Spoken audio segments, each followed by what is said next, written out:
2025వ సంవత్సరం ఆదివారం. శ్రీ విశ్వావసునామ సంవత్సరం ఉత్తరాయణం వసంత ఋతువు చైత్రమాసం శుక్లపక్షం. ఈరోజు సూర్యోదయం సూర్యాస్తమయం విషయానికి వస్తే సూర్యోదయం ఉదయం 6:07, అలాగే సూర్యాస్తమయం సాయంత్రం 6:09. ఈరోజు తిథి చైత్ర శుక్ల పాడ్యమి, మధ్యాహ్నం 2:44 వరకు. తదుపరి విద్యా తిథి వస్తుంది. ఈరోజు నక్షత్రం రేవతి, తదుపరి అశ్విని. ఈ రేవతి నక్షత్రం సాయంత్రం 6:43 వరకు.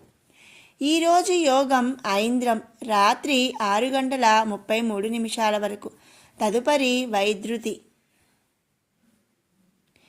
ఈరోజు కరణం భవ, సాయంత్రం 4